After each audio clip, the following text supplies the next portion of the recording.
नमस्कार, मैं हूं आपके साथ में श्वेता गर्ग और आप देख रहे हैं 4TV न्यूज। और वक्त हो चला है उत्तराखंड की खास खबरों का। भारत निर्वाचन आयोग के निर्वाचन आयुक्त डॉक्टर एस.एन. संधू उत्तराखंड के दौरे पर है, जहां उत्तराखंड के मुख्य निर्वाचन अधिकारी डॉक्टर BVRC पुरुषोत्तम ने निर्वाचन आयोग का स्वागत किया है। वहीं निर्वाचन आयोग द्वारा की गई समीक्षा बैठक में सभी को विस्तृत निर्देश दिए गए, जिनमें मतदाताओं की सुरक्षा के लिए सभी आवश्यक प्रयास करने के भी निर्देश दिए गए हैं। इस दौरान निर्वाचन आयोग ने कहा कि निर्वाचन कार्य से जुड़े अधिकारियों को निर्वाचन संबंधी प्रावधानों की समुचित जानकारी होनी चाहिए और इसके साथ ही आज मान्यता प्राप्त राजनीतिक दलों के साथ बैठक भी होगी।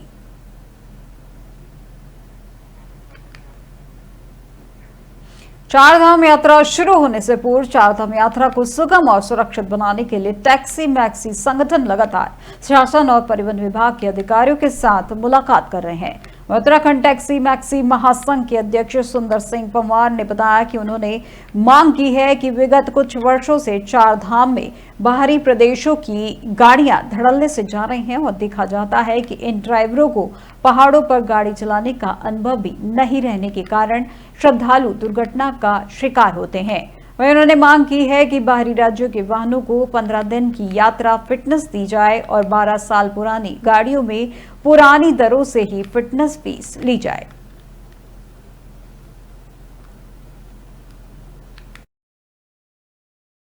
मैं उत्तराखंड सरकार से मांग कर रहा हूं कि जो उत्तराखंड की गाड़ियों को छोड़ के अन्य राज्यों की जितने भी गाड़ियां आएंगी उनको 15 दिन का स्वास्थ्य प्रमाण पत्र जो फिटनेस सर्टिफिकेट है वो दिया जाए, ताकि यहाँ पे हमारे लोकल लोगों को रोजगार ज्यादा मिले। क्योंकि बाहर की गाड़ियां जब अपने यात्री लेके आए तो यहाँ से अपना यात्री की चारधाम यात्रा करा के वापस ले जाए, यहाँ पे न रुके। क्योंकि वो लोग क्या करते हैं कि हरिद्वार में अपना ठिकाना बना देते हैं पूरे 6 महीने और यहीं से वो चारधाम यात्रा बराबर जाते रहते हैं। और उनकी अधिक संख्या होने के कारण हमारे जो लोकल गाड़ी ट्रांसपोर्टर है उत्तराखंड के, उन लोगों को रोजगार कम मिलता है और मिल ही नहीं पाता उनको। बड़ी खतीमा पीलीभीत राष्ट्रीय राजमार्ग पर जगह जगह गड्ढों के कारण आने जाने वाले यात्री परेशान है। वहीं NHI की पैच वर्क में लेट लतीफी को लेकर नगर पालिका खतीमा ने नगर पालिका अध्यक्ष रमेश जोशी और NHI के अधिकारियों के बीच वार्ता हुई, जिसमें अधिशासी अभियंता प्रवीण कुमार का कहना है कि HTMC के तहत 2 पार्ट में पैच वर्क किया जा रहा है।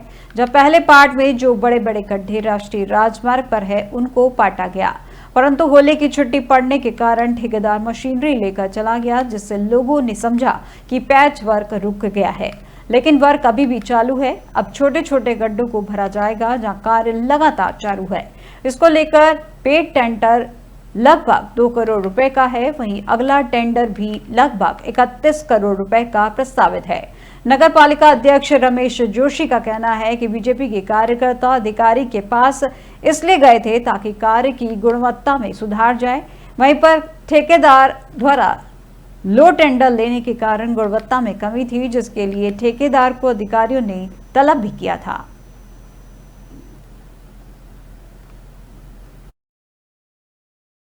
कार्यकर्ताओं ने किसी भी तरह की कोई शिकायत नहीं करी है। एक अपनी बात को माननीय SDM साहब के सम्मुख उन्होंने रखा था कि काम में देरी हो रही है, और देरी का एक कारण जो बीच में हमारा त्यौहार पड़ गया था होली का, उसकी वजह से हुई और ये कार्य अब पुनः चालू हो गया। आज एक्शन साहब भी इसको देखने आए हुए हैं NH के, और JE साहब लगातार इस पर निगरानी रख रहे हैं और ये यथाशीघ्र ये काम चालू हो रहा है। माननीय विधायक जी को कहीं ना कहीं कुछ ना कुछ अपने आप पे खतरा नज़र आता है, तो वो कुछ ना कुछ ऐसी हरकतें हमेशा से करते आए हैं, आप जानते ही हैं। 3 वर्षों द्वारा उनके द्वारा आपने एक भी क्वेश्चन उनसे किया कि उन्होंने कौन सा एक बड़ा काम इस क्षेत्र के लिए किया कि वो कह सकते हो कि मैंने ये काम इस शहर के लिए किया है, इस खटीमा विधानसभा के लिए किया है। खाली धरना और प्रदर्शन कर देने मात्र से वो विधायकी अपनी सुरक्षित नहीं रख पाएंगे। 2027 में काम चल रहा है, उसमें कोई गड्ढा नहीं पड़ रहा है। हमने इसका जो एस्टीमेट बनाया था HTMC में, वो पैच रिपेयर का बनाया था 2 पार्ट में। जो बड़े और गहरे पैचेस थे उसको हॉट मिक्स प्लांट से, माल से और रोड पे पेवर यूज़ करके सही करना था, और जो थिनर पैचेस हैं उनको मैनुअली मिक्सॉल से PC करके करना था। होली से पहले हमने गहरे बड़े बड़े पैचेस जो थे वो सब कंप्लीट कर दिए थे, और उसके बाद मशीनें पेवर सब चली गई तो जनता को ऐसा भ्रम हुआ कि आधा अधूरा काम करके ही हम भाग गए। लेकिन पार्ट 2 जो मैनुअल करना था वो अभी भी चल रहा है और ये अभी चलता रहेगा जब तक कि इस पे मेजर सैंक्शन हमने मिनिस्ट्री को भेजा हुआ है, वो सैंक्शन होने की कगार पे है। उम्मीद है उस कार्य के सैंक्शन होने तक। कॉर्बेट नगरी रामनगर विधानसभा में फायर सीजन को देखते हुए रामनगर वन विभाग पूरी तरीके से अलर्ट है और उत्तराखंड के जंगलों को आग से बचाने के लिए वन विभाग की कोशिश लगातार जारी है। जब वनाग्नि की घटनाओं को रोकने के लिए रामनगर वन प्रभाग डिवीजन ने पूरी तैयारियां कर ली है। जहां रामनगर वन प्रभाग डीएफओ दिंगत नायक ने बताया कि वनाग्नि को लेकर वन प्रभाग की सभी तैयारियां पूरी कर ली गई हैं। जो उन्होंने कहा कि रामनगर डिवीजन के अंतर्गत 50,000 हेक्टेयर एरिया को रामनगर डिवीजन के अंतर्गत 43 कू स्टेशन है, जहां 43 कू स्टेशन में 3 फायर वॉचर तैनात किए गए हैं। उसके साथ ही वन कर्मी, वन क्षेत्राधिकारी किसी न किसी कू स्टेशन में तैनात रहते हैं। और इस बार उत्तराखंड सरकार वन विभाग द्वारा उत्तराखंड वन ऐप लॉन्च किया गया है। ऐप द्वारा वनाग्नि की घटनाओं की जानकारी मिल जाती है, जहां संबंधित वन कर्मी मौके पर जाकर वनाग्नि के ऐप को बंद कर वनाग्नि को रोका जाता है। इस बार हम लास्ट ईयर उत्तराखंड पूरा स्टेट में फॉरेस्ट फायर बहुत ज़्यादा लगा था और उसमें लास्ट ईयर 4-5 लोग हमारे कर्मी भी अपने लाइफ भी लूज़ किए। तो बट इस बार देखते हुए उसका सारा तैयारी की है। एक तो हमारा जो भी प्रिपेयर्डनेस रहता है इक्विपमेंट्स का या जो भी हमारा मैन पावर का, वो पहले से ही हमने प्लान करके सारा रेडी कर चुके हैं। और उसके साथ साथ जो फायर लाइन काटना होता है, कंट्रोल बर्निंग करना होता है, वो भी पूरी तरीके से हमने ऑलरेडी कर दिया है।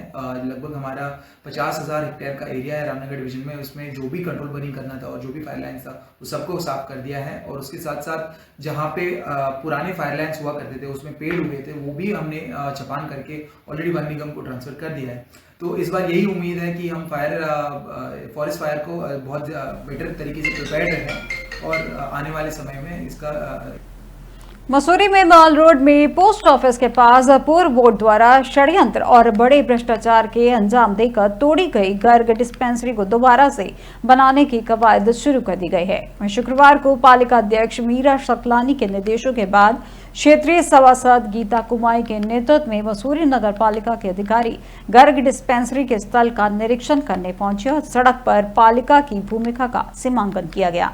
इस मौके पर क्षेत्रीय सभासद गीता कुमाई ने बताया कि पूर्व की अनुज गुप्ता की बोर्ड द्वारा षड्यंत्र और एक भ्रष्टाचार को अंजाम देकर गर्ग डिस्पेंसरी को रातों रात तोड़ दिया गया था, जबकि उस समय उनके द्वारा गर्ग डिस्पेंसरी को तोड़े जाने का विरोध किया गया था।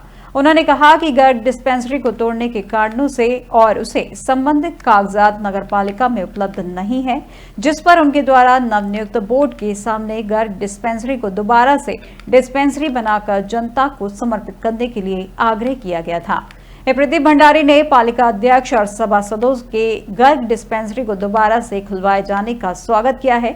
उन्होंने कहा कि माल रोड में स्वास्थ्य सुविधाओं का अभाव है, वह डिस्पेंसरी का निर्माण होने के बाद लोगों को फायदा होगा।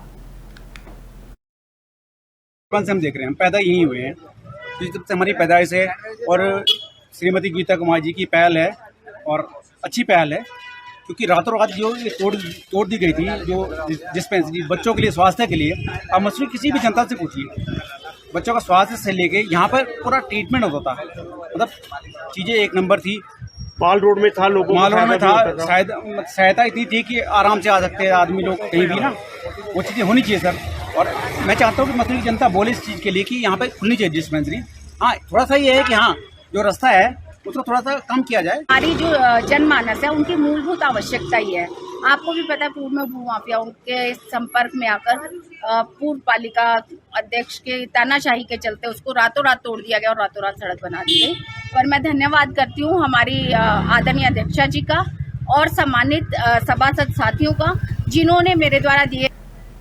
रामनगर के विधानसभा में आगामी पर्यटन सीजन को लेकर एसडीएम राहुल शाह ने एसडीएम कार्यालय में परिवहन, पुलिस, सिंचाई, नगरपालिका, वन विभाग सहित विभिन्न विभागों के अधिकारियों के साथ एक बैठक करते हुए कॉर्बेट नगरी रामनगर में जाम की समस्या से राहत दिलाने और यातायात व्यवस्था दुरुस्त करने के साथ ही सड़कों पर अवैध अतिक्रमण के खिलाफ अभियान चलाने के निर्देश अधिकारियों को दिए हैं।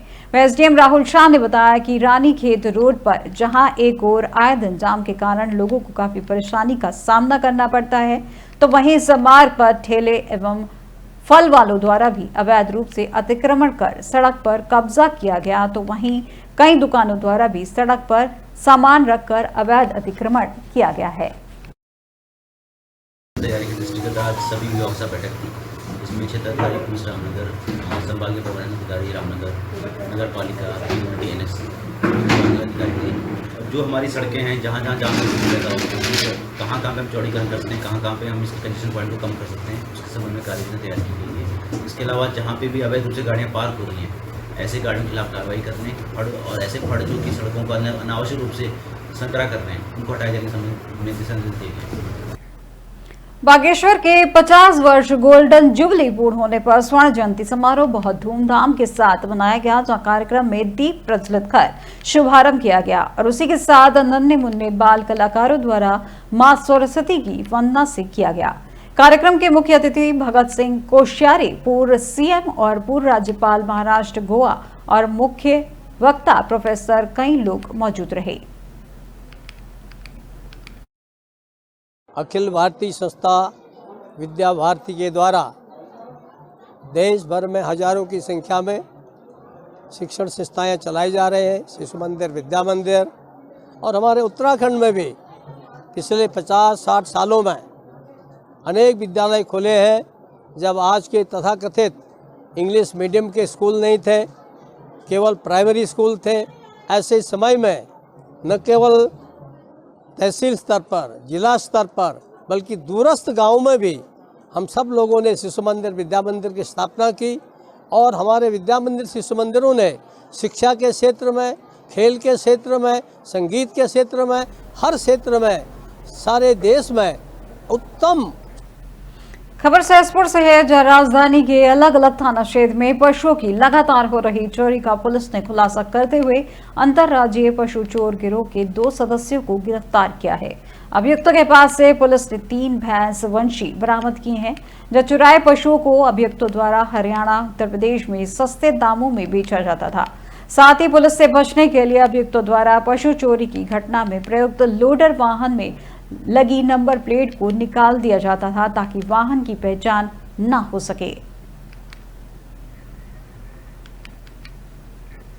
अब देहरादून से बड़ी खबर सामने आ रही है, जहां केदारनाथ यात्रा की तैयारी हुई है शुरू, जहां 2 मई से होगी केदारनाथ यात्रा की शुरुआत।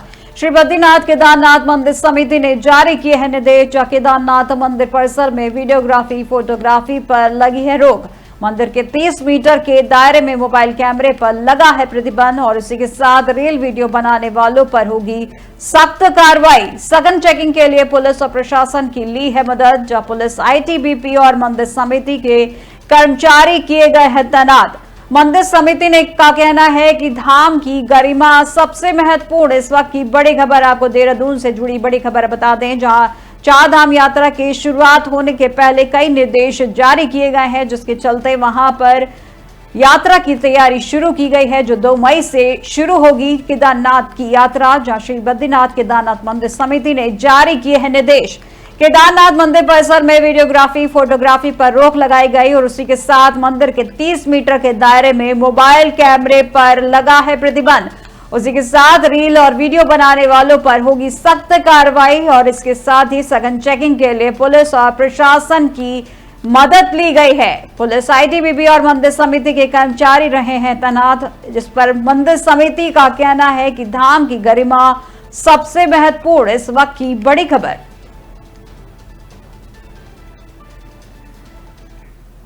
चारधाम यात्रा के दृष्टिगत शहर में अतिक्रमण हटाओ अभियान चलाया गया है और यह अभियान देहरादून रोड कोतवाली से शुरू हुआ और हरिद्वार रोड से होते हुए कोयल घाटी पहुंचकर समाप्त हुआ है। अभियान के दौरान नगर निगम और पुलिस की टीम मौजूद रही, जबकि तहसील प्रशासन की टीम की मौजूदगी दिखाई नहीं दी। अभियान में कई जगह सड़क किनारे रखे सामानों को नगर निगम की टीम ने जब्त किया। वहीं कार्रवाई के दौरान कुछ दुकानदारों ने तत्परता दिखाई और अपने सामान को सड़क किनारे से हटाकर जब्त होने से बचाया है। वहीं दुकान के बाहर सड़कों पर ग्राहकों के वाहन खड़े कराने पर पुलिस ने करीब आधा दर्जन दुकानदारों से नगद 500 रुपए का जुर्माना लेकर चालान काटा है। इस दौरान नगर निगम से सफाई निरीक्षक अभिषेक मल्होत्रा और पुलिस टीम मौजूद रही। वहीं सब इंस्पेक्टर निखिलेश बिष्ट और अन्य अधिकारियों ने बताया कि अतिक्रमण हटाओ अभियान कल फिर से चलाया जाएगा, जिसमें छूटे हुए मार्गों पर अतिक्रमण हटाओ अभियान चलाया जाएगा। देहरादून में अवैध अतिक्रमण के खिलाफ कार्रवाई के बाद ये सुनिश्चित करने के लिए कि भविष्य में वहां फिर से अतिक्रमण न हो, सीसीटीवी कैमरों के माध्यम से उन क्षेत्रों पर निगरानी रखी जाएगी। इसके लिए देहरादून के मेयर ने 5 लाख रुपए का बजट स्वीकृत किया है। नगर आयुक्त नमामि बंसल ने कहा कि जेब्रा फोर्स को फिर से सक्रिय किया जाएगा और इसके साथ ही विभिन्न क्षेत्रों को जोन में बांटकर निगरानी को और सख्त किया जाएगा। देखिए, जो अवैध अतिक्रमण की लगातार शिकायतें कार्रवाई तो की ही जा रही है, लेकिन साथ ही साथ इस बार जो प्रथम बोर्ड बैठक हुई है अभी नवनिर्वाचित बोर्ड की, उसमें भी सर्वसम्मति से निर्णय हुआ है कि जोनल जेब्रा फोर्सेस को हम दोबारा से पुनर्जीवित करते हुए, पहले जेब्रा फोर्स हुआ करती थी लेकिन वो उतनी एक्टिव मोड में अभी कार्य नहीं कर रही थी, उसको जोन वाइज बनाते हुए अतिक्रमण हटाने की कार्रवाई की जाएगी। साथ ही साथ प्रत्येक वार्ड में भी मेयर साहब की तरफ से जो उनकी अपनी निधि है उसमें से 5 लाख। अवैध मदरसों को लेकर एक बड़ी खबर सामने आ रही है, जहां अवैध मदरसों पर धामी सरकार की कार्रवाई लगातार जारी। जहां राज्य में लगभग 135 मदरसों को किया गया है सील। जहां कांग्रेस प्रदेश अध्यक्ष करण मारा ने दिया है बयान, केवल मदरसों पर ही क्यों चल रही है ये कार्रवाई। वही राज्य में कई शिक्षण संस्थानों की हालत भी है खस्ता, कई शिक्षण संस्थानों में शिक्षकों की है कमी। वही सरकार केवल मदरसों पर ही क्यों कर रही है फोकस। इस वक्त की बड़ी खबर आपको देहरादून से जुड़ी बड़ी खबर आपको बता दें, जहां अवैध मदरसों को लेकर बड़ी खबर सामने आई है, जिसमें अवैध मदरसों पर धामी सरकार की कार्रवाई लगातार जारी है। जहां राज्य में लगभग 135 मदरसों को सील किया गया है। इसी के चलते कांग्रेस प्रदेश अध्यक्ष करण मारा ने एक बयान देते हुए कहा कि केवल मदरसों पर ही क्यों चल रही है ये कार्रवाई। राज्य में कई शिक्षण संस्थानों की हालत भी है खस्ता, उन पर ध्यान क्यों नहीं दिया जा रहा। उसी के साथ उन्होंने कहा कि कई शिक्षण संस्थानों में शिक्षकों की भी कमी देखी गई है, वहीं पर सरकार केवल मदरसों पर ही क्यों फोकस कर रही है।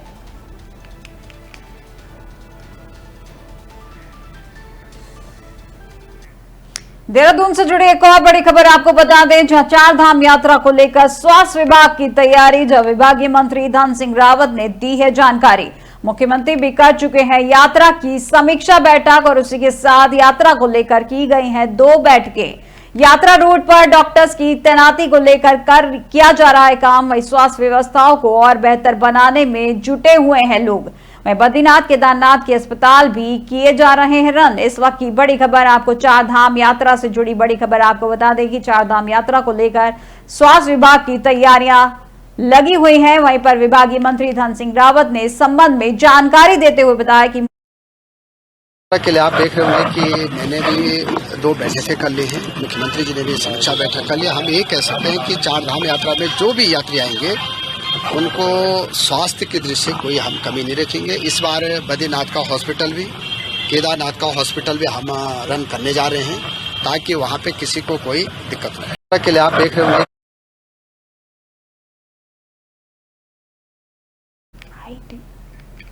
खबर देहरादून से है, जहां कांग्रेस प्रदेश उपाध्यक्ष सूर्यकांत धस्माना की प्रेस वार्ता, जो त्रिवेंद्र सिंह रावत द्वारा सदन में दिए हैं बयान का किया है समर्थन। रावत ने दूसरी बार अपनी सरकार पर लगाया है आरोप और लोकसभा में अवैध खनन का लगाया है आरोप। आगे उन्होंने कहा कि उन बातों पर मुहर लगाई जो हम 8 साल से कर रहे हैं।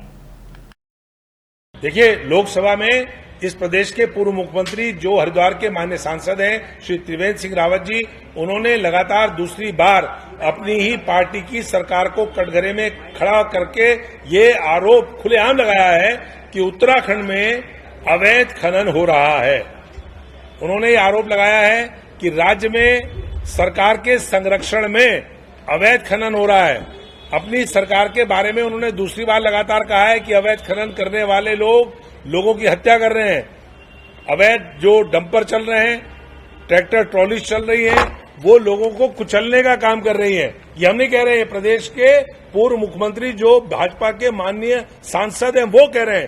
कांग्रेस के सारे आरोपों पर उन्होंने मोहर लगाई है। कांग्रेस इस बात को कहती आई है कि राज्य में खनन माफिया पूरी तरह से सरकार के संरक्षण में राज्य में तबाही मचाए हुए है, और उसी बात को दूसरी बार त्रिवेंद्र सिंह रावत जी ने पार्लियामेंट में खड़े होकर कहा है, लोकसभा में खड़े होकर के कहा है। हम धामी सरकार से बात कर रहे हैं, हम उनसे सवाल कर रहे हैं कि आप व्हाइट पेपर जारी करो, और व्हाइट पेपर केवल 1 साल का नहीं, 2017 से लेकर के आज की तारीख तक 8 वर्षों में भाजपा के राज्य में कितना अवैध खनन हुआ है, इस राज्य में कितना लोगों पे पेनल्टी हुई है, इस राज्य में टोटल कितना माल निकला है अवैध खनन में, ये सारे जो चमोली में संयुक्त चेकिंग अभियान के दौरान नारायण बगड़ रेंज गांव में शराब की खाली बोतलों के साथ 7 लीटर ओवरडेटेड कोल्ड ड्रिंक व 10 लीटर ओवरडेट दूध जब्त किए गए। दरअसल संयुक्त चेकिंग अभियान के तहत विकासखंड नारायण बगड़ के रेंज गांव में बिक रही अवैध शराब तथा ओवरडेट कोल्ड ड्रिंक, दूध और खाद्य पदार्थों के विरुद्ध उप जिलाधिकारी थराली पंकज भट्ट द्वारा चेकिंग की गई। इस संबंध में ग्रामीण महिलाओं के द्वारा उप जिलाधिकारी थराली पंकज भट्ट को बीते शुक्रवार की सुबह सूचना प्राप्त होने पर तहसीलदार नारायण बगड़ तथा उप जिलाधिकारी थराली द्वारा संयुक्त रूप से नारायण बगड़ रेंज गांव में चेकिंग अभियान चलाया गया। और एक दुकान में काफी शिकायतें थी, जिसका पूर्व में भी इसी एक्साइज एक्ट में चालान किया गया है। तो वहाँ पे हम लोग आए, देखा तो काफी अधिक मात्रा में यहाँ पे खाली बोतलें, गिलास ये हमें दिखाई दी। इसके अलावा कुछ शराब की बोतलें जो भरी हुई इंपीरियल ब्रू और दूसरे ब्रांड की कुछ शराब की बोतलें हमें यहाँ पे दिखाई दी। इसके अलावा फूड एंड सेफ्टी से अगर बात करें तो लगभग 60 लीटर हमें अवैध जो है एक्सपायरी डेट की यहाँ पे कोल्ड ड्रिंक्स हमें मिली है, और 10 लीटर के आसपास जो है दूध एक्सपायरी मिला है। तो इसमें हमने जो संबंधित जो विभाग है, फूड एंड सेफ्टी है और एक्साइज जो यहाँ पे इंस्पेक्टर यहाँ पे है। देहरादून में अवैध मदरसों पर हो रही कार्रवाई के मामले में सरकार के फैसले को सही बताते हुए राष्ट्रीय स्वयंसेवक संघ के प्रांतीय प्रचारक दिनेश सेमवाल ने कहा है कि जो अवैध है उसे रखा ही नहीं जाना चाहिए। अब प्रदेश में अवैध मदरसे संचालित हो रहे हैं तो उसे हटाना कहीं से भी गलत नहीं है। वे सरकार का काम है कि गलत को सही करना, और भाजपा सरकार यही काम कर रही है। राजपुर रोड स्थित विश्व संवाद केंद्र में गुरुवार को हुई प्रेस वार्ता के दौरान उन्होंने कहा कि उत्तराखंड सरकार अवैध मदरसों पर सख्त कार्रवाई के बाद अब उनकी फंडिंग की जांच कर रही है।